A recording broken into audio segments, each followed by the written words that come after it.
Bonjour à tous.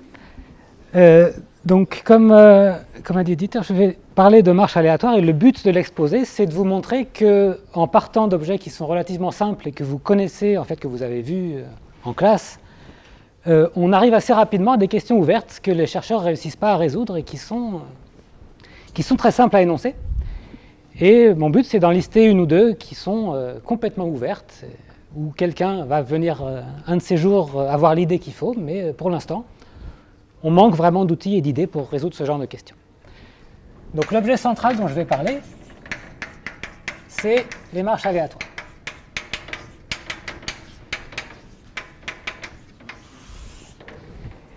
Et donc pour introduire le sujet, je vais commencer par regarder le cas de la marche aléatoire sur Z,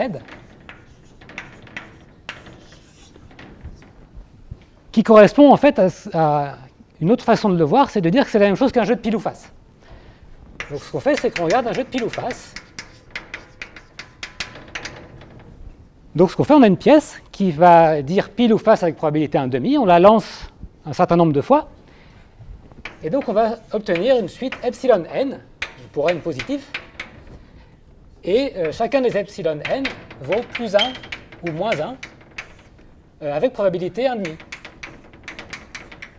Donc c'est une pièce complètement équilibrée, on la lance une infinité de fois si on veut. Et ce qu'on va faire, c'est que on va transformer ça en ce qu'on appelle la marche aléatoire sur Z, en faisant la chose suivante. Donc on a un marcheur aléatoire qui part de l'origine dans Z, qui part de 0. Et puis on lui dit le résultat du tirage, et si on lui dit pile, il va de 1 pas vers la droite, et si on lui dit face, il va de 1 pas vers la gauche. Donc il saute de plus 1 ou de moins 1 avec probabilité 1/2. Et la question c'est qu'est-ce qu'on peut dire de sa position au temps n, est-ce qu'il va loin, est-ce qu'il ne va pas loin, est-ce qu'il revient à l'origine, toutes sortes de questions comme ça qu'on peut poser. Et donc je triche un peu parce que je dis qu'il y a des questions ouvertes. En dimension 1, essentiellement, il n'y a pas de questions ouvertes parce que c'est un objet qui est complètement classique et qui a été étudié depuis Pascal, donc depuis le XVIIe siècle. Donc on commence à connaître vraiment ce que c'est que la marche aléatoire en dimension 1. Et donc ce qu'on appelle formellement la marche aléatoire, c'est la position du marcheur au temps n. Et ça peut se réécrire comme epsilon 1 plus epsilon n. Donc c'est une variable aléatoire, c'est quelque chose qui dépend du tirage des pièces, donc c'est quelque chose qui est aléatoire, et qui a un point dans Z. Donc, la première question qu'on peut se poser, c'est où est-ce qu'il y a des chances que le marcheur se trouve? Est-ce qu'il est loin de l'origine? Est-ce qu'il est près de l'origine? Et le premier résultat, c'est donc ce qui s'appelle la loi des grands nombres.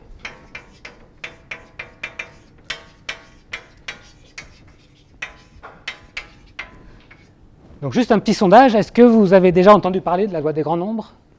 Oui? D'accord, donc c'est des choses qui sont relativement classiques. Et ça nous dit que Sn sur n, ça tend vers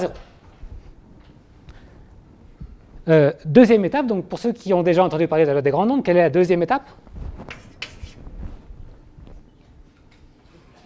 Bon, il y a le théorème central limite. Qui a déjà entendu parler du théorème central limite? Un petit peu moins. Donc l'idée, c'est que si on regarde la variation typique de Sn par rapport à l'origine, en fait, ça va être quelque chose qui n'est pas du tout d'ordre n, pas du tout de l'ordre du nombre de pas, mais qui est de l'ordre de racine de n. Donc, si on regarde Sn sur racine de n, ça... Pardon? Il y a une question? Bon. C'est quelque chose qui, du coup, va être d'ordre 1. Et ce qu'on dit, c'est que ça converge en loi vers une variable gaussienne de variance 1. Alors ça, c'est peut-être des choses que vous n'avez pas vues comme formalisme, mais qu'est-ce que ça veut dire? Ça veut dire que si vous regardez la probabilité que Sn sur racine de n soit dans un certain intervalle AB, donc vous prenez votre marche, vous la regardez au temps n, vous renormalisez tout ça par racine de n, donc vous dézoomez l'image, et bien cette chose-là, ça converge quand n tend vers l'infini, vers une certaine fonction de A et de B. qui est complètement explicite. Et qui est donc en fait, c'est l'intégrale entre a et b de e puissance moins x2 sur 2 dx racine de 2pi. Donc quelque chose de complètement explicite qui est l'énoncé du théorème central limite. Donc voilà, tout ça c'est des choses qui sont très classiques. Dès qu'on regarde ce que c'est que la marche aléatoire, on est amené à prouver des choses comme ça. La troisième chose qu'on peut être intéressé à regarder, c'est de savoir si la marche aléatoire va revenir à l'origine. On sait qu'elle ne s'éloigne pas trop, elle s'éloigne moins qu'elle pourrait. Elle pourrait aller à distance n si elle marchait toujours dans la même direction, mais en fait, typiquement, elle s'éloigne de racine de n. Et la question, c'est est-ce qu'on est sûr qu'elle revient à l'origine? Donc, est-ce qu'on est sûr qu'il existe un n tel que Sn soit égal à 0 et n positif? Autrement dit, quelle est la proba que si vous faites marcher la marche pendant très longtemps, un jour elle revienne à l'origine? Donc de deux choses l'une, soit cette proba est égale à 1, soit la marche revient sûrement un jour ou l'autre à l'origine, soit cette proba est plus petite que 1, et ça veut dire qu'avec une certaine proba positive, la marche va s'échapper et ne jamais revenir à l'origine. Donc ça, c'est les deux cas, soit c'est égal à 1, et on dit que la marche est récurrente,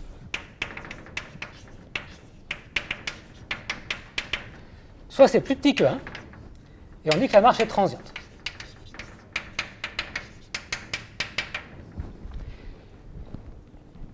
Et donc le résultat pour cette marche aléatoire particulière, donc où on saute à droite ou à gauche avec probabilité 1,5 sur z, c'est qu'il se trouve que la marche sur z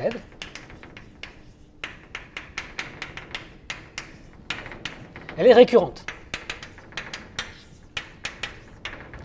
Donc si vous la lancez, elle va revenir presque sûrement à l'origine à un moment donné. Alors bien sûr, ce moment va être aléatoire, ça va dépendre exactement de la suite des tirages, mais quelle que soit une suite de tirages typique que vous allez faire, un jour ou l'autre, la marche va revenir à l'origine. Et en fait, elle va revenir à l'origine une infinité de fois. Parce qu'une fois qu'elle est revenue à l'origine, c'est comme si elle partait de l'origine une deuxième fois, et puis le fait qu'elle revienne, ça reste vrai. La deuxième fois qu'elle part de l'origine, elle revient, presque sûrement, et puis elle va revenir comme ça une infinité de fois. Donc c'est peut-être intéressant de voir pourquoi ça c'est vrai et comment on peut prouver un résultat comme ça. Donc ça ne va pas être une preuve complète, mais c'est quelque chose qu'on peut calculer en fait dans ce cas-là, et c'est pour ça que la marche aléatoire sur z est pas très compliquée à étudier, c'est qu'on peut quasiment tout calculer explicitement. Donc qu'est-ce que c'est que la probabilité que la marche à l'instant n soit égale à 0? Si on veut savoir si la marche revient un jour, ça peut être intéressant déjà de regarder si pour un instant donné qu'on se choisit au départ, n, cette proba, on peut la calculer. Donc première remarque un petit peu débile pour démarrer. Qu'est-ce qui se passe quand n est impair? Quand n est impair, on ajoute plus 1 ou moins 1, donc on change la parité à chaque pas. On part de 0. Si on fait un nombre impair de pas, on arrive sur une position qui est impaire. Donc Sn ne peut pas être égal à 0 si n est impair. Donc tant qu'à faire, on va regarder ce qui se passe à l'instant 2n. Donc maintenant, en 2n pas, c'est toujours possible de revenir en 0. Ça a une proba positive. Par exemple, on peut s'éloigner de n pas vers la droite, puis revenir de n pas vers la gauche. Donc cette proba, maintenant, elle n'est pas nulle, elle est positive. Donc est-ce que vous voyez comment on peut calculer une proba comme ça? Est-ce que vous voyez une façon d'écrire ça en utilisant des choses que vous connaissez? Alors en fait, ça reste des probas de base. C'est la proba que ça se produise, c'est égal au nombre de façons de le réaliser divisé par le nombre total d'histoires possibles entre les instants 0 et 2n. Donc c'est quoi? C'est le nombre de réalisations, donc le nombre de cas, divisé par le nombre de marches possibles. Et le nombre de marches possibles pendant un temps 2n, on fait 2n tirages à pile ou face. Donc on a 2 puissance 2n trajectoires possibles. Donc 2 puissance 2n. Et maintenant, combien il va y avoir de trajectoires de marche aléatoires qui partent de 0 et qui arrivent à 0 à l'instant 2n. Ben ça, ce n'est pas non plus très difficile à calculer. Ce que vous allez dire, c'est que la marche fait 2n pas, elle doit faire n pas vers le haut et n pas vers le bas, ou n pas dans une direction et n pas dans l'autre direction. Et décrire une trajectoire comme ça, c'est exactement décrire quels sont les instants auxquels la marche saute vers la droite. Donc le nombre de cas ici, c'est le nombre de façons de choisir n instants parmi 2n où la marche va sauter vers la droite. Et sur les autres, elle va aller vers la gauche. Donc ça, c'est simplement C2nn divisé par 2 puissance 2n. C'est le nombre de combinaisons, le nombre de façons de choisir n éléments parmi 2n éléments.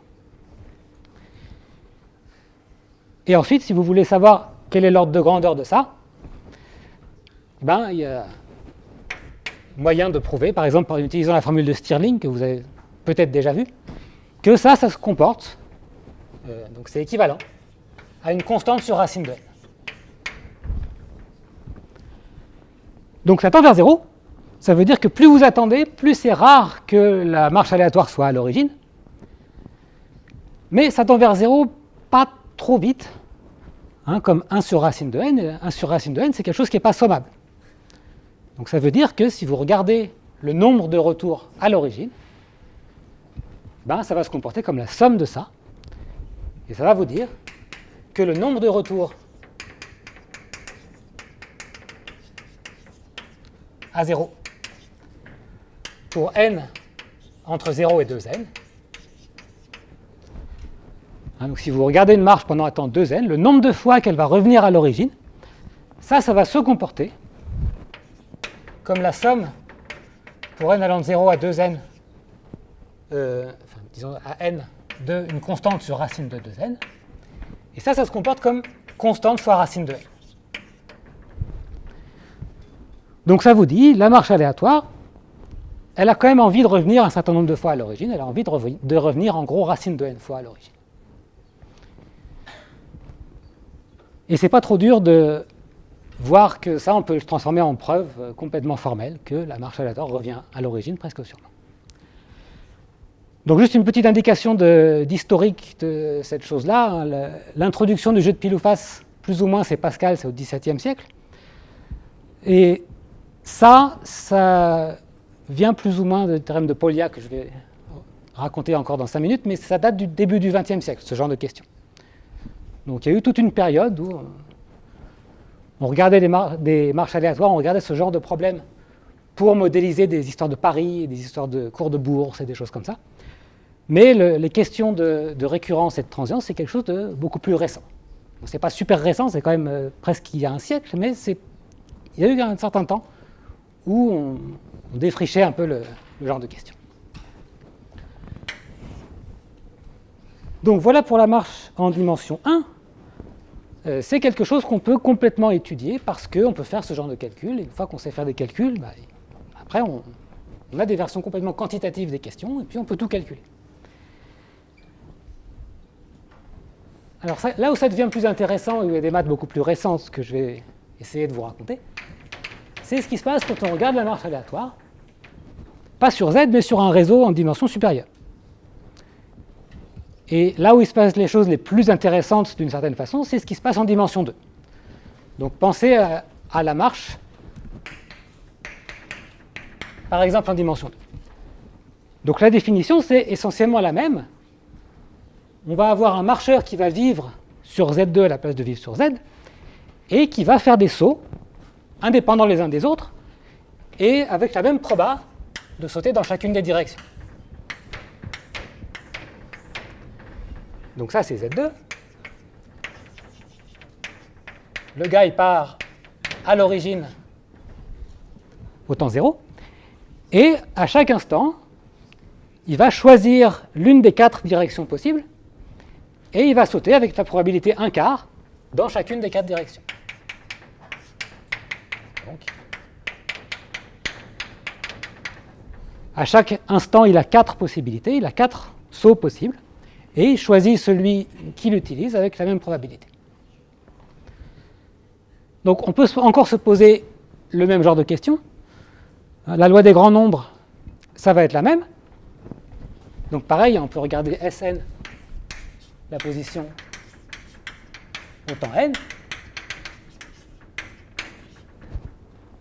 Donc la loi des grands nombres qui dit que Sn sur n tend vers 0, elle reste vraie. Et essentiellement, la preuve est la même. C'est toujours vrai que la marche s'éloigne de moins que le nombre de pas. Le théorème central limite, il reste vrai. Sn sur racine de n converge en loi vers quelque chose, qui est une variable gaussienne en dimension 2. Et encore une fois, je ne veux pas vous noyer avec du formalisme, donc soit vous savez ce que c'est que la variable gaussienne en dimension 2, et ça ne vous apprendrait pas grand-chose, soit vous ne savez pas, et ça ne vous apprendrait pas grand-chose non plus, parce que ce serait faire une demi-heure de formalisme pour vous dire exactement ce que ça veut dire.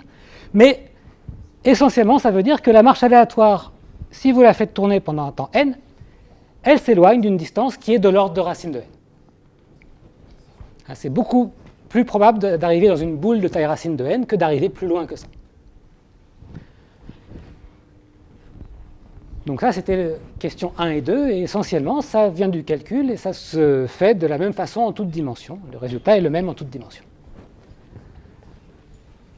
Là où ça devient plus intéressant, c'est la question numéro 3, de savoir si la marche va ou pas revenir à l'origine. Et si vous essayez de faire le même genre de choses, vous allez voir que le calcul est beaucoup plus ardu à faire, mais avec un peu de bonne volonté, un peu de courage et puis pas mal d'heures de calcul, si on veut faire les choses vraiment proprement, ou alors en utilisant des astuces dans certains cas, si on connaît les astuces, en fait on peut prouver de la même façon que la proba que S indice 2n soit égal à 0, ça se comporte comme une constante sur n puissance d sur 2. Et l'intuition qui est derrière ça, c'est que si vous voulez que la marche revienne à l'origine, il faut que chacune de ces coordonnées revienne à l'origine au même moment. Et donc la première coordonnée va revenir à l'origine avec une proba qui est de l'ordre de 1 sur racine de n, la deuxième avec une proba qui est de l'ordre de 1 sur racine de n, etc. Si vous avez des coordonnées, vous devez réaliser des événements simultanément. Et donc la proba que vous obtenez, c'est quelque chose comme 1 sur racine de n puissance d. Donc c'est quelque chose qui est comme ça. Et donc si vous essayez de revoir la preuve de tout à l'heure, pour savoir le nombre de fois que vous revenez à l'origine pendant un intervalle de temps de longueur n, de longueur 2n, ça va se mettre à dépendre de la valeur de d, parce que vous allez devoir sommer ce terme qui est en constante sur n puissance d sur 2 cette fois-ci. Et vous voyez que si d est plus grand que 2, donc si d est au moins égal à 3, cet exposant-là, il est supérieur strictement à 1, donc ça devient sommable. Et si ça devient sommable, ça veut dire que le nombre de fois que vous revenez à 0, cette fois-ci, c'est l'espérance finie. Et donc la marche ne va pas revenir à l'origine une infinité de fois. Donc ça, c'est le théorème de Polya. Et ça date en gros de 1920. Qui dit la chose suivante, qui dit que si la dimension est inférieure ou égale à 2, la marche est récurrente. Donc elle revient à l'origine, une infinité de fois, presque sûrement. Et si d est supérieur ou égal à 3, alors elle est transiente. Et donc, avec une proba positive, elle ne revient jamais à l'origine. Et même si elle revient, en fait, elle va revenir qu'un nombre fini de fois avant de finir par s'échapper à l'origine.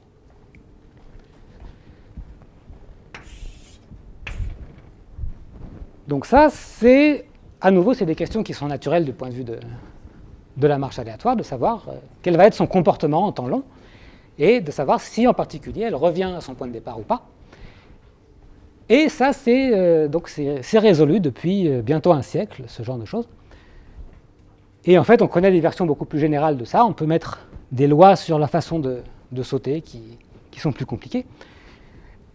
Et si on fait ça, on arrive à des questions ouvertes assez rapidement, mais au moins pour le cas de la marche aléatoire simple, où on saute avec la même proba sur les voisins, indépendamment, la réponse est connue depuis un siècle. Donc maintenant, ce que je voudrais faire, ce serait de vous montrer des choses qui ont été faites plus récemment sur cet objet-là, sur la marche aléatoire simple, et de vous montrer des modèles qui ressemblent à la marche aléatoire et sur lesquels ce genre de questions exactement sont complètement ouvertes et on aimerait bien savoir ce qui se passe. Et puis on a des conjectures, mais c'est des choses qu'on ne sait pas prouver. Donc la première chose qu'on peut avoir envie de regarder, et c'est quelque chose qui a été regardé en fait au début dans les années 50, c'est une fois qu'on a lancé une marche aléatoire et qu'on sait qu'elle s'éloigne en gros de racine de n, qu'est-ce qui se passe si on change l'échelle, si on dézoome d'un facteur racine de n? Donc première question. Qu'est-ce qui se passe si on prend la marche aléatoire Sn entre 0 et 2n et qu'on dézoome d'un facteur racine de n? Donc on fait un changement d'échelle de 1 sur racine de n. Et ce changement d'échelle, il est naturel parce que c'est celui qui est donné par le théorème central limite, c'est celui qui vous dit en gros quelle est la taille de la marche aléatoire après n pas. Elle est de taille racine de n. Donc c'est naturel de la diviser par racine de n pour avoir quelque chose qui est de taille d'ordre 1. Donc l'objet qu'on regarde, c'est l'ensemble des Sn sur racine de n pour n entre 0 et 2n. Donc qu'est-ce que vous faites? Ça revient à dire que vous regardez un réseau carré, disons en dimension 2 toujours. C'est en dimension 2 parce que le tableau est de dimension 2. Vous regardez ça avec un espacement du réseau qui est plus 1 mais qui est 1 sur racine de n. Vous partez de l'origine et vous prenez une marche aléatoire pendant un temps n. Donc elle marche sur ce réseau. Et vous regardez ce qui se passe quand n tend vers l'infini. Donc, disons que n est grand. Et la question un petit peu, enfin pas formelle, mais le genre de question qu'on se pose, c'est qu'est-ce qui se passe quand n tend vers l'infini? Que se passe-t-il?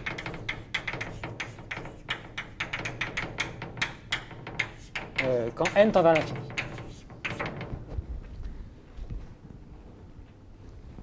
Et la réponse, c'est qu'il y a un objet limite qu'on obtient quand on fait ça, quand on fait tendre n vers l'infini, et qui s'appelle le mouvement brownien.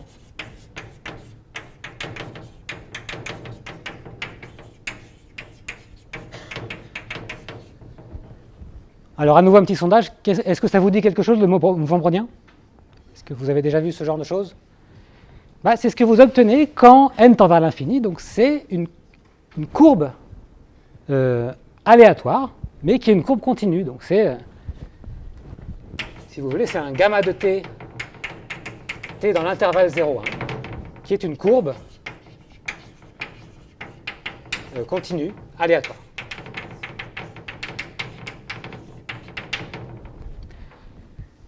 Et à nouveau, c'est quelque chose qu'on définit très bien en disant que en fait, c'est une généralisation du théorème central limite, de dire qu'il y a quelque chose de continu à la limite. Vous avez votre objet discret, vous savez qu'il fluctue à l'échelle racine de n, et quand vous renormalisez de racine de n, vous obtenez quelque chose qui fluctue à l'échelle 1. C'est naturel d'espérer qu'il y a une limite quand n tend vers l'infini. Donc ce genre de choses de convergence vers le mouvement brownien, en gros, c'est au milieu du XXe siècle qu'on a su faire des choses comme ça et commencer à étudier ce genre de choses.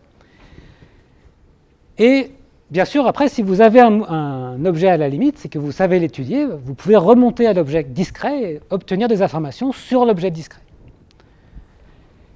Et donc je vais vous donner juste un énoncé qui est beaucoup plus récent que tous les autres à propos de la marche aléatoire en dimension 2. C'est celle du bord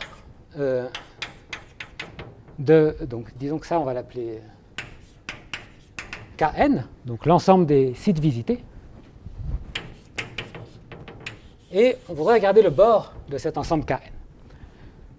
Donc ce que vous faites, c'est que vous regardez votre processus ici de marche aléatoire pendant un temps n,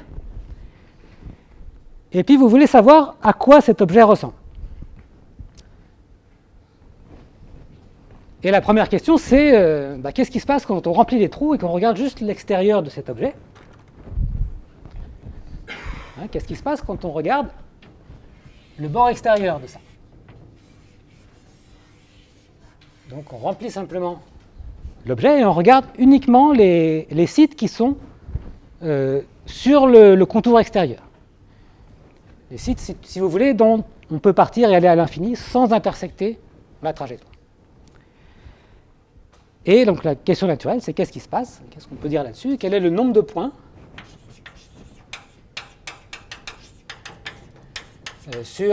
sur le bord, disons ça Bn.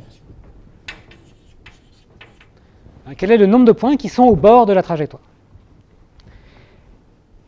Et ça, c'est une question qui a résisté, qui est encore relativement naturelle. Si vous regardez une trajectoire, vous avez envie de savoir quelle est la géométrie de cette trajectoire.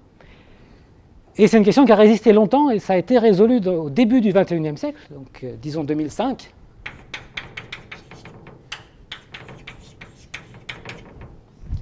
Que le nombre de points sur Bn, donc le cardinal de Bn,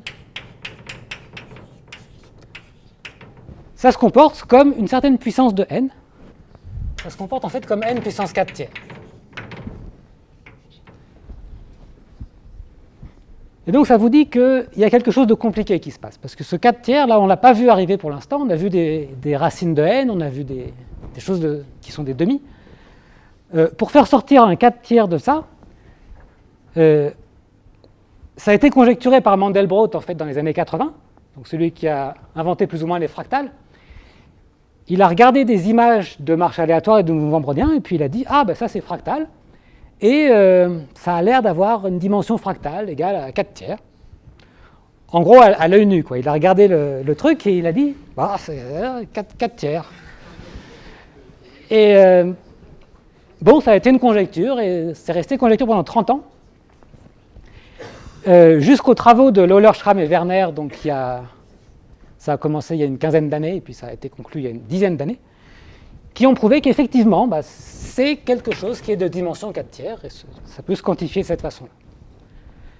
Donc pour vous dire à quel point c'était un résultat important, c'est pour ce résultat-là que, en gros, que Werner a eu la médaille Fields en 2004. Enfin, pour ce résultat-là, et puis toute la technologie qui a permis de le démontrer. Donc c'est vraiment quelque chose qui est fondamentalement récent et qui utilise des méthodes complètement différentes de tout ce qui a été fait jusque-là, qui consiste à vraiment avoir une description de l'objet limite, donc de la courbe aléatoire, qui est complètement nouvelle. Donc je ne vais pas trop parler de ça parce que ça utilise vraiment de la technologie qui est compliquée et c'est des choses qui ne sont pas faciles à raconter. Mais juste pour vous dire qu'il y a des questions qui ont l'air naturelles et qui ont été résolues assez récemment. Donc voilà, ça c'est ce qui se passe en dimension 2. La deuxième chose, c'est qu'est-ce qui se passe quand vous regardez une dimension un petit peu plus grande? Peut-être que ça devient plus compliqué, mais peut-être que ça devient plus simple. Peut-être qu'on peut dire des choses de manière un peu plus simple quand la marche a plus de place pour vivre, en fait. Et en fait, il y a un truc particulier avec la dimension 2 qui explique pourquoi l'objet en dimension 2 est compliqué et pourquoi les autres dimensions devraient avoir un comportement plus simple. Et l'idée, c'est la suivante. Si vous regardez la marche aléatoire pendant un temps n, vous savez qu'elle s'éloigne en gros de racine de n. Donc vous savez que Sn, c'est un grand taux de racine de n. Autrement dit, la trajectoire complète, hein, l'ensemble des Sn jusqu'à l'instant grand n, c'est des points qui, en gros, sont dans une boule de rayon racine de n. Donc vous avez votre morceau de réseau ici, vous faites une boule de taille racine de n, et ça vous dit, essentiellement, la trajectoire, elle est contenue à l'intérieur de cette boule. Donc vous avez une trajectoire, peut-être qu'elle dépasse un petit peu de temps en temps, mais en gros, la trajectoire est contenue là-dedans. Bon, maintenant, combien il y a de points dans cette boule de taille racine de n? La boule, elle croît comme rayon puissance la dimension de l'espace. Donc le nombre de points dans la boule de taille racine de n autour de 0, ça se comporte comme une certaine constante qui dépend de la dimension, fois le rayon puissance d. Donc n puissance d sur 2. Et là, vous voyez qu'il y a un problème quand d égale 2. Ça vous dit que le nombre de points dans la boule, ça se comporte comme n. Et le nombre de points que vous visitez avec votre marche aléatoire, ça se comporte comme n aussi, parce que vous la regardez pendant un temps n. Donc ça vous dit que la marche aléatoire, elle a essentiellement envie de remplir la boule et de visiter tous les points. Et en fait, ce qui va se passer, c'est qu'elle va remplir pas tout à fait la boule, elle va visiter un nombre de points qui se comporte comme n divisé par log n, et il va y avoir des points qu'elle va visiter beaucoup de fois. Mais essentiellement, ça vous dit que la dimension 2, c'est quelque chose qui est naturel du point de vue du théorème central limite, parce que le nombre de points que la boule peut visiter de manière typique, c'est le nombre de points qu'elle va visiter, parce que c'est le temps que vous la regardez. Et c'est pour ça qu'on a envie de se dire que quand la dimension est plus grande, eh ben, la marche va devenir en fait plus simple, parce qu'elle a beaucoup plus de place dans la boule de taille n pour vivre, et donc elle va visiter moins de points, et puis elle va être quelque chose de plus fin. Donc, qu'est-ce qui se passe quand d est beaucoup plus grand que 1, quand d est beaucoup plus grand que 2 ? L'idée, c'est que quand d est plus grand que 2, la marche aléatoire visite une toute petite proportion des points de la boule de taille racine de n. Donc la marche aléatoire visite peu de points. Un peu de points au sens où, si vous regardez le nombre de points que la marche visite, en gros, ça va être n, et ça a une proportion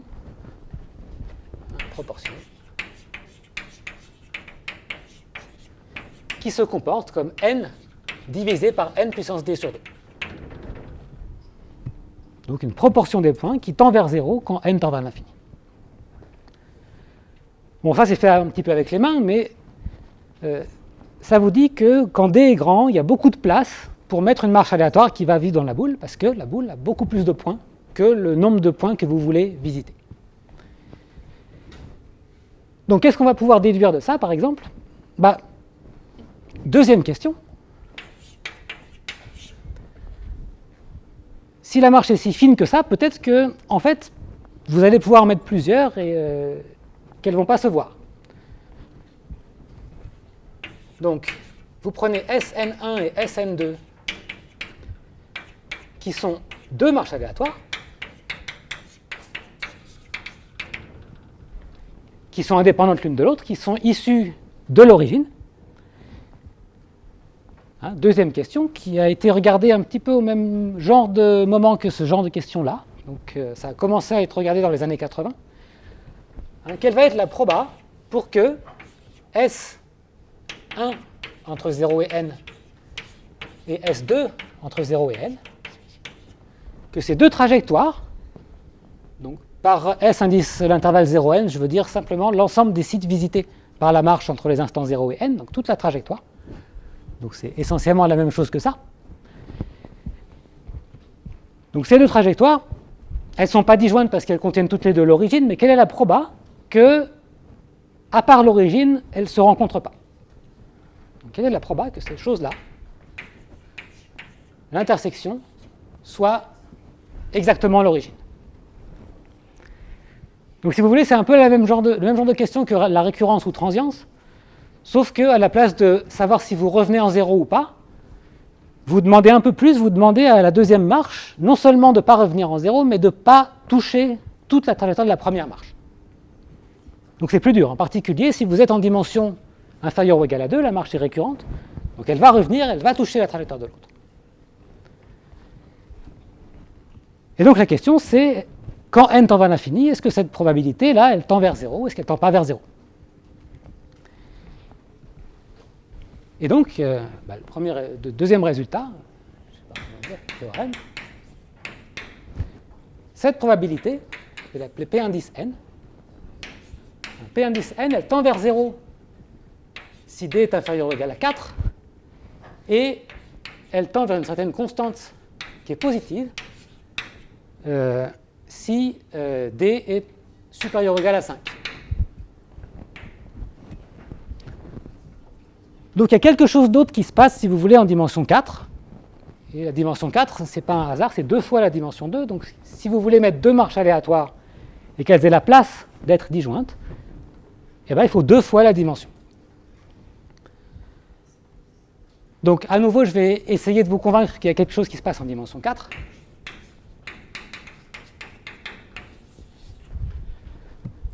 Juste pour voir que, en fait, prédire ce genre de résultat, prédire qu'il y a des dimensions où il se passe des choses différentes, ça peut se faire essentiellement par de l'analyse dimensionnelle, en regardant des probas d'événements un petit peu à la louche et en disant, voilà, si ça se passe vraiment comme ça, ça va bien se passer. Donc qu'est-ce que je vous ai dit? Je vous ai dit qu'une marche aléatoire, elle visite une proportion des points qui est n sur n puissance d sur 2.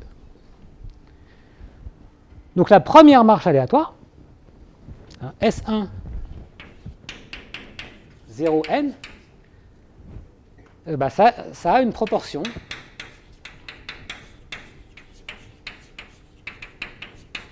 qui est n divisé par n puissance d sur 2 de la boule de taille racine de n. Et parce que la marche vit à l'échelle racine de n, tout va se passer à l'intérieur de la boule de taille racine de n, donc c'est là-dedans qu'il faut regarder. Et maintenant, si vous voulez que ça, ce soit disjoint de ça, ça veut dire que vous allez regarder n points différents, et vous voulez que tous ces points-là soient en dehors d'un machin de proportion n sur n puissance d sur 2. Donc cette proba, si vous oubliez que c'est une marche aléatoire et que vous dites simplement on prend n points et on veut savoir s'ils sont en dehors de ça, chacun des points, il va être en dehors de cet ensemble-là, avec une proba qui est la proportion du complémentaire. Donc il y a un 1 moins n sur n puissance d sur 2. Ça, c'est la proportion du complémentaire de ça. Et puis vous allez tirer n points, et vous voulez que les n points soient tous à l'extérieur.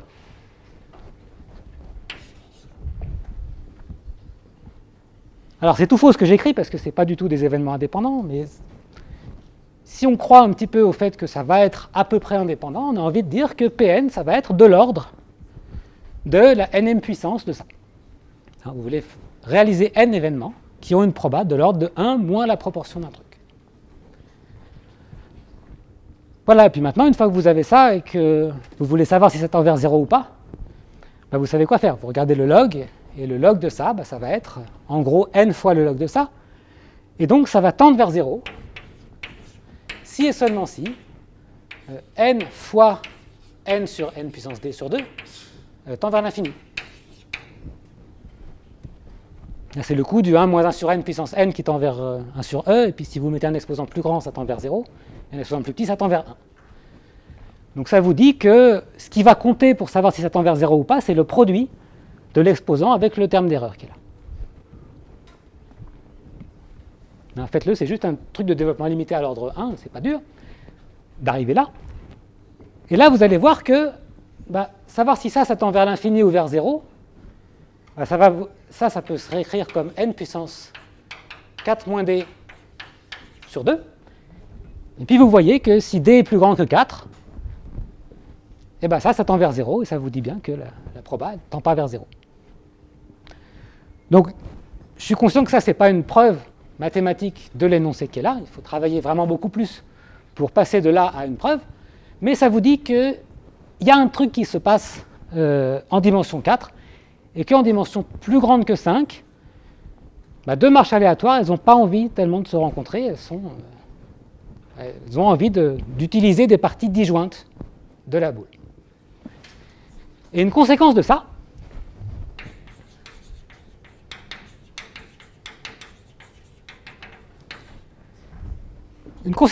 c'est que si vous posez la même question que celle-là en dimension grande,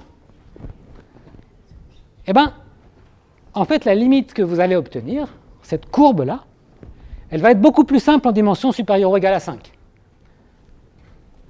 Pourquoi? Parce que si vous regardez toute la trajectoire pendant un temps 2n, donc ça c'est S indice 2n, et ça c'est 0.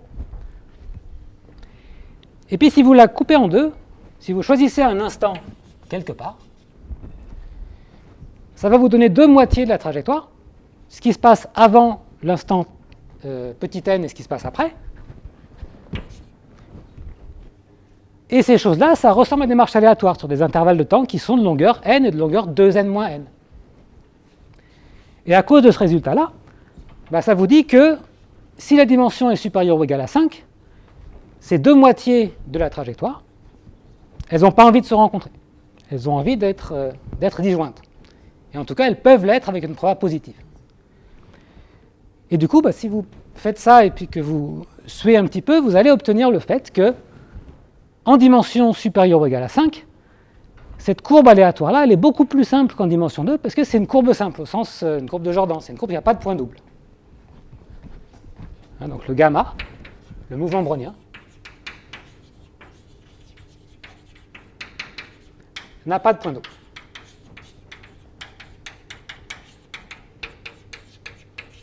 Donc si vous voulez, c'est une courbe qui est injective dans l'espace de dimension D. C'est quelque chose qui est, du coup, topologiquement beaucoup plus simple. C'est simplement une courbe complètement injective, quelque part à l'intérieur de R puissance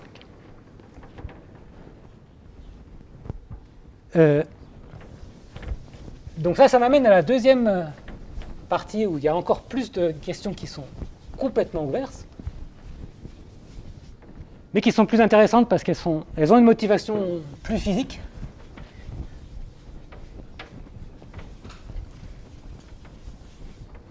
Hein, donc l'objet dont je voudrais parler, qui est quelque chose qui intéresse vraiment beaucoup de gens en maths, et particulièrement en proba, et qui résiste à toutes les attaques qu'on essaye de faire, c'est ce qui s'appelle la marche auto-évitante.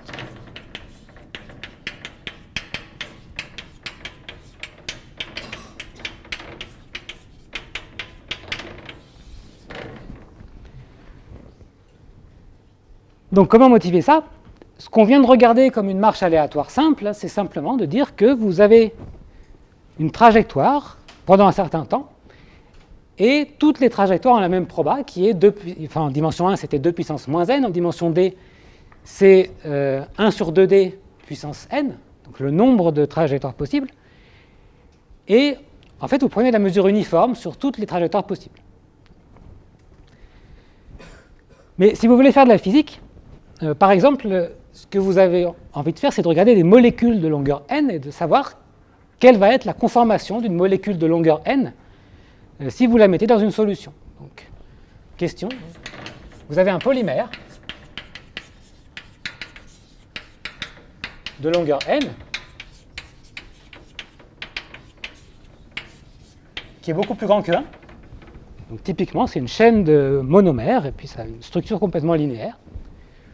Ça a une très grande longueur, et puis vous le mettez dans une soupe, et vous voulez savoir comment ça se déplie, comment ça se replie, quelle va être la taille du truc. Et la première question, c'est comment modéliser ça de manière mathématique. Et donc à nouveau, on va se placer dans z puissance d, et pensez à d égale 3 si vous voulez vraiment avoir un vrai polymère dans une vraie solution, mais après, une fois qu'on regarde la question mathématique, on peut regarder en n'importe quelle dimension. Et ce qu'on va regarder, c'est oméga n, qui va être l'ensemble des trajectoires possibles de ce polymère. Donc c'est l'ensemble des conformations possibles, donc c'est l'ensemble des suites oméga 0, oméga 1, oméga n, donc qui va être l'ensemble des positions des différents morceaux du polymère. Ça va être contenu dans ZD. Et ce qu'on a envie de réaliser pour un polymère, c'est que deux sites successifs sont voisins. Donc pour tout i, oméga i est voisin de oméga i moins 1. Donc c'est vraiment quelque chose qui est comme une marche dans ZD. Mais c'est des vraies molécules, ces trucs-là, donc c'est pas possible d'avoir deux monomères au même endroit. Donc vous avez envie de dire que pour tout i différent de j, oméga i est différent de oméga j.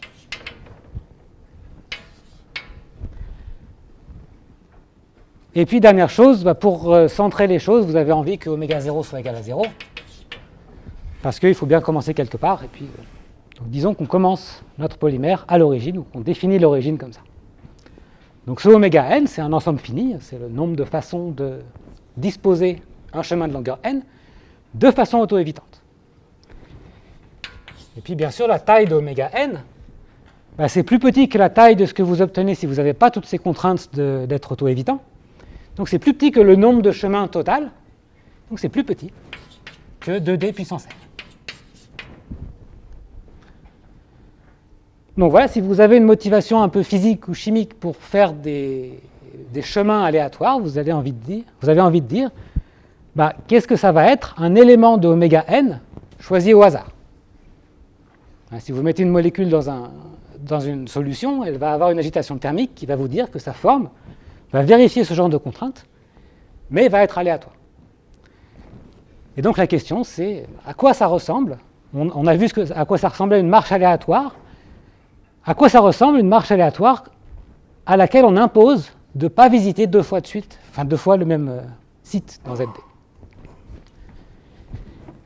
Donc question, à quoi ressemble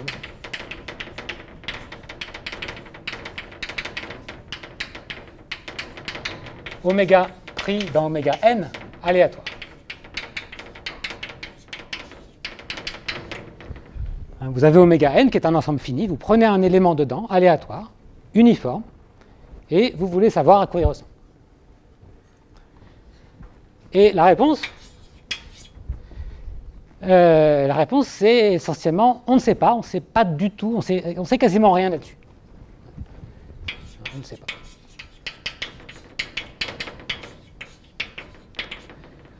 Alors on sait quand même 2-3 petites choses, et il reste 10 minutes, et je vais essayer de vous dire en 10 minutes tout ce que les mathématiciens savent sur cet objet-là. Et vous allez voir, on va presque y arriver, parce qu'on sait vraiment tellement peu de choses là-dessus que on a vite fait le tour de ce qu'on sait démontrer. Alors que vous voyez, c'est un objet qu'on peut définir en à peu près 2 minutes, comme ça, vous allez définir les marches auto-évitantes. Et les matheux se cassent les dents là-dessus depuis qu'ils ont pensé à se poser la question.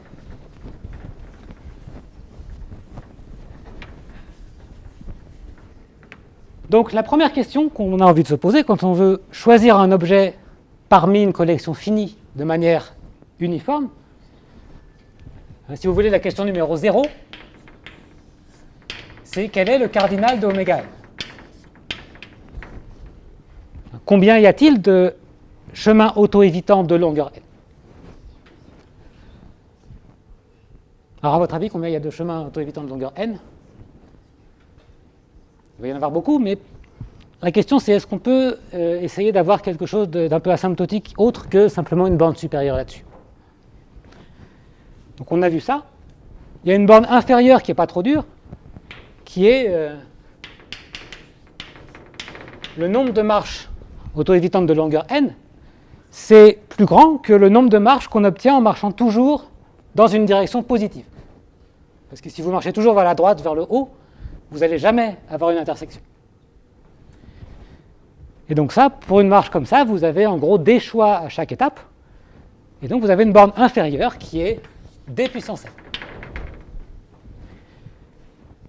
Bon, en fait, on peut dire quand même un petit peu mieux que ça. Si je note C indice n, qui est la taille de oméga n, et que j'essaie de faire le même coup que tout à l'heure, de couper une trajectoire en 2 morceaux. Donc je prends oméga, qui est une marche de longueur grand n, et puis je regarde ces m premiers pas. Donc ça c'est oméga 0, et ça c'est oméga m. Donc qu'est-ce que j'ai? J'ai la première moitié de la marche.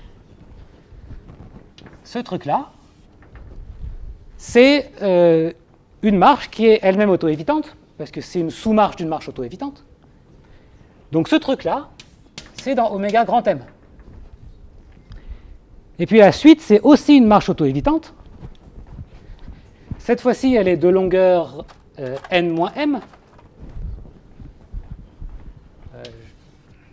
Voilà, comme ça. Ce truc-là, c'est dans oméga n-m. C'est une marche de longueur n-m qui est auto-évitante.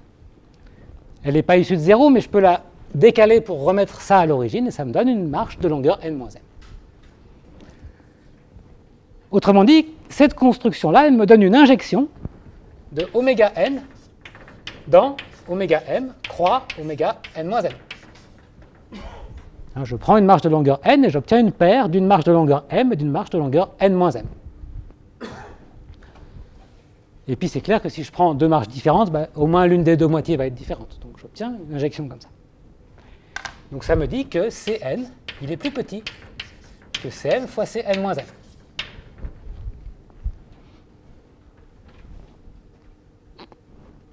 Bon, puis bien sûr, ce n'est pas du tout une égalité, parce que ce n'est pas vrai que si je prends une marge de longueur m et une marge de longueur n moins m, je peux les recoller comme ça.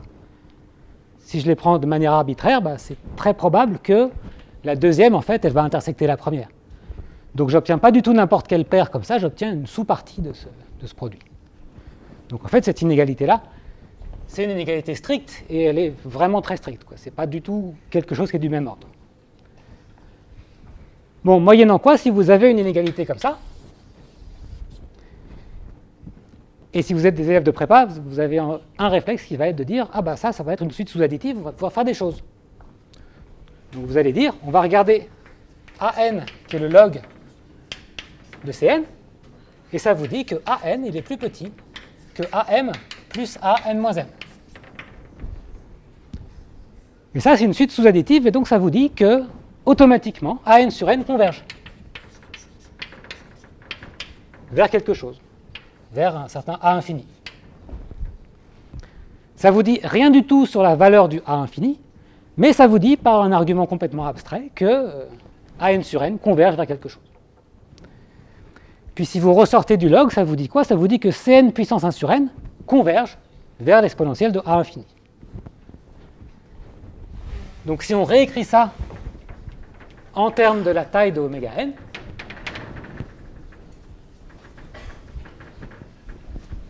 ça vous dit quoi? Ça vous dit que oméga n,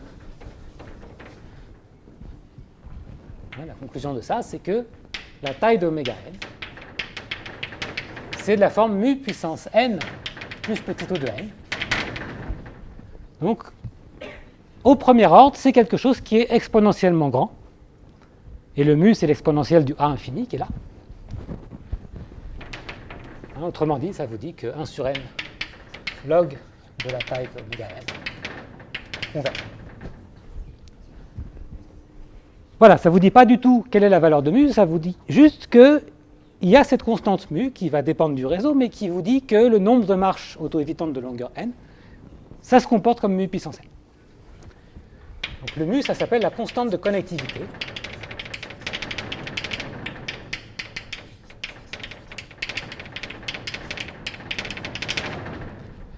De ZD. Et en gros, qu'est-ce qu'on a obtenu comme information là-dessus? On a deux bornes sur la taille d'oméga n. C'est plus grand que d puissance n et c'est plus petit que 2d puissance n. Donc ce qu'on obtient, c'est que mu, il est quelque part entre d et 2d. Donc vous voyez, c'est complètement élémentaire. C'est des choses... on fait des petits calculs, on a des petites inégalités qui sont... juste des trucs combinatoires où on coupe des choses en morceaux et puis on obtient l'existence de ce mu. En gros, on ne sait rien prouver de plus sur la taille de oméga n que l'existence de ce mu. Alors, ce n'est pas tout à fait vrai, on a des conjectures, et une conjecture que tout le monde voudrait bien prouver, et qui est relativement précise, c'est que en fait, si vous regardez la taille d'oméga n, ça va être un terme exponentiel avec une correction. Et cette correction, il y a des raisons de penser que ce sera une puissance de n.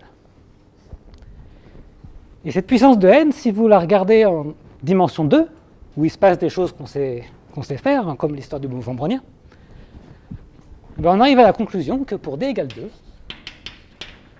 2, la taille d'oméga n, c'est équivalent, vraiment au sens où le rapport tend vers 1, à une certaine constante, fois mu puissance n, où mu c'est la constante de connectivité, fois n à la puissance 11 sur 32. Donc il y a ce 11 sur 32 qui joue un peu le même rôle que le 4 tiers de tout à l'heure. C'est un truc, ça s'appelle un exposant critique. Ça vous décrit des comportements de quelque chose asymptotiquement. Et c'est un peu mystérieux pourquoi 11 sur 32. Et en fait, les matheux n'ont pas la moindre idée de comment aborder cette question, de comment prouver que ça se comporte comme n puissance 11 sur 32. Ce qu'on sait faire, et je ne l'écris pas mais parce que ça va être un énoncé assez vague, mais ce qu'on sait faire, c'est de prouver que si on fait pareil que pour la marche aléatoire, qu'on essaie de définir le mouvement brownien à partir de la marche auto-évitante, on va obtenir un objet qui n'est pas la même chose, parce que ça va être auto-évitant, mais on va obtenir une courbe aléatoire qui a une certaine loi, qui a une certaine échelle, et donc ça on ne sait pas le prouver, on ne sait pas prouver que ça converge, mais si on suppose a priori que ça converge, alors ça suffit pour prouver des choses comme ça. Donc ce qu'on ne sait pas faire, c'est prouver que ça converge. Alors c'est même encore pire que ça, parce que si vous vous souvenez, la marche aléatoire simple, on l'a renormalisée par racine de n, pour avoir quelque chose qui converge. Donc ça c'était la question 1. À quoi ça ressemble un truc aléatoire comme ça? Si vous voulez, il y a une question 0,5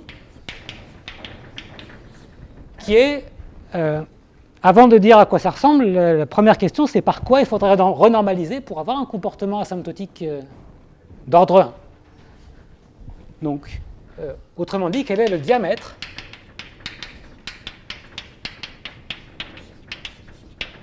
de oméga qu'on a pris dans oméga n uniforme. C'était racine de n pour la marche aléatoire simple. La question c'est qu'est-ce que ça va être quand on prend un truc auto-évitant. Alors si vous avez bien suivi et que vous avez envie de vous jeter à l'eau, vous pouvez répondre à cette question dans un certain cas, qui est le cas où on est en grande dimension. Parce qu'en grande dimension, rappelez-vous, en grande dimension, on a vu qu'une marche aléatoire simple, elle a déjà envie d'être auto-évitante. Deux moitiés, elles n'ont pas envie de se rencontrer. Donc ça vous dit qu'en dimension supérieure ou égale à 5, ce oméga n, c'est quasiment la même chose que toutes les marches aléatoires. Une marche aléatoire typique, elle a envie d'être auto-évitante, donc si vous lui demandez en plus d'être auto-évitante, ça ne change pas la nature de l'objet. Donc si d est supérieur ou égal à 5, on a envie de dire que le diamètre de oméga va se comporter comme n puissance 1,5. Et on a envie de dire que si on prend oméga et qu'on divise par racine de n, ça converge vers le brownien.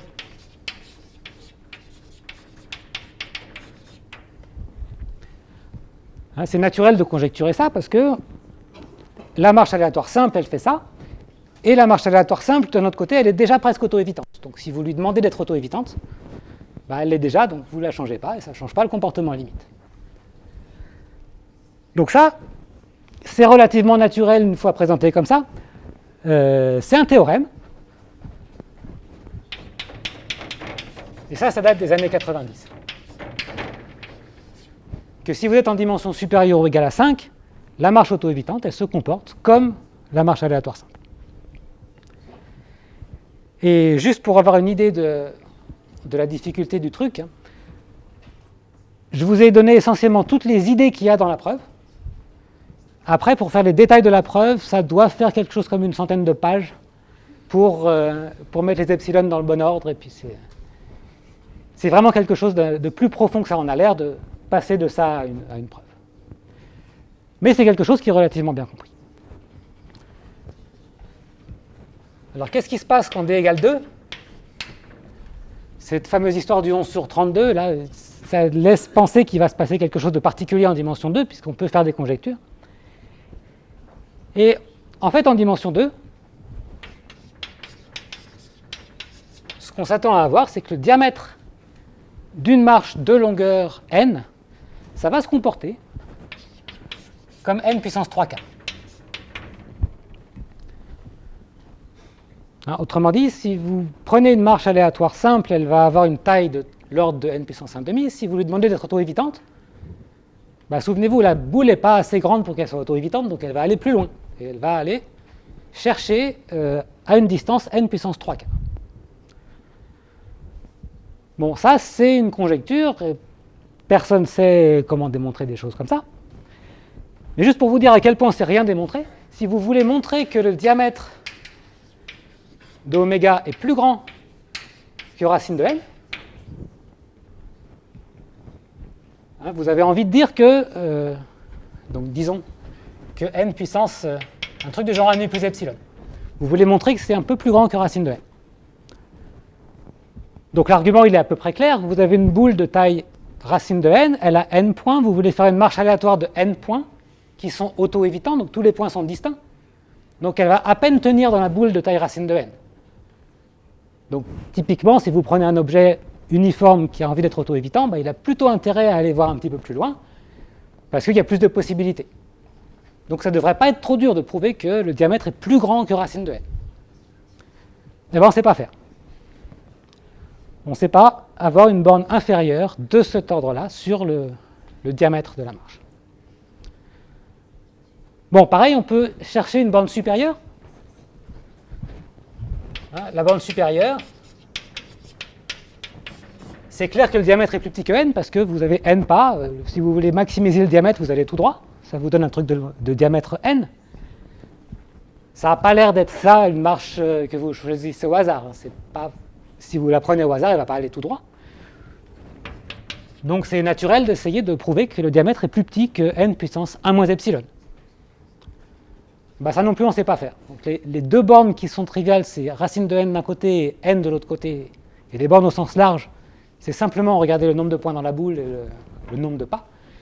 N'importe quoi qui est un petit peu mieux, on ne sait pas faire. Et puis si vous regardez en dimension 3, il n'y a même pas de conjecture. On pense que ça va se passer comme ça. On pense qu'il va y avoir un n puissance quelque chose, mais le quelque chose, c'est rien. Donc voilà le genre de choses que je voulais vous raconter. C'est que il y a cet objet qui est la marche aléatoire qui est naturelle du point de vue des maths parce qu'on tire à pile ou face et puis on veut savoir ce qui se passe et qu'on sait à peu près traiter.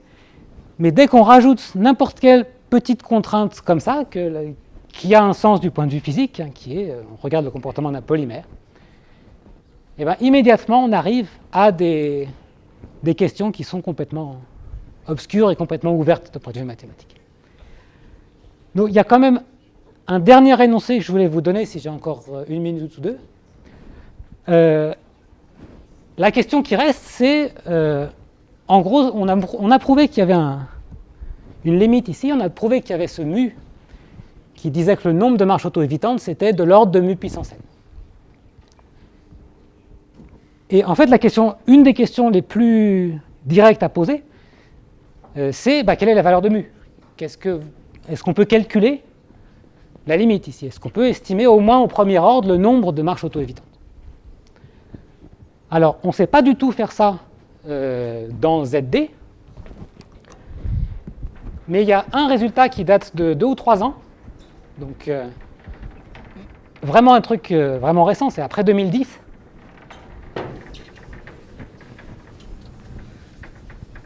Et je voudrais finir là-dessus parce que ça vous prouve qu'il y a quand même des choses qu'on réussit à prouver et qui sont des choses qui étaient ouvertes depuis longtemps.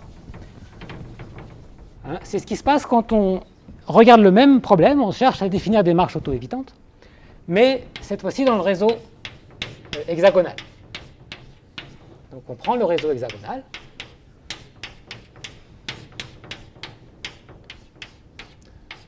Voilà, c'est un réseau périodique dans le plan. Et puis on regarde le nombre de marches auto-évitantes dans ce réseau-là. Donc vous partez d'ici, puis vous voulez avoir une marche qui est une suite de points dans ce réseau-là qui vérifie les mêmes conditions. Donc oméga i et oméga i plus 1 sont voisins à l'intérieur de ça, on part de 0. Et on veut que la marche soit auto-évitante. Donc à nouveau, le oméga n, le même argument de sous-additivité, il marche encore, c'est mu puissance n plus petit o de n. Donc ça a un comportement qui est exponentiel au premier ordre. La conjecture, c'est qu'on a encore le n puissance 11 sur 32 dans ce cas-là. Le 11 sur 32, lui, ne dépend pas du réseau qu'on prend, il dépend de la dimension, mais il ne dépend pas du réseau qu'on prend. Et le théorème, hein, donc qui est due à Duminin-Copin et Smirnov.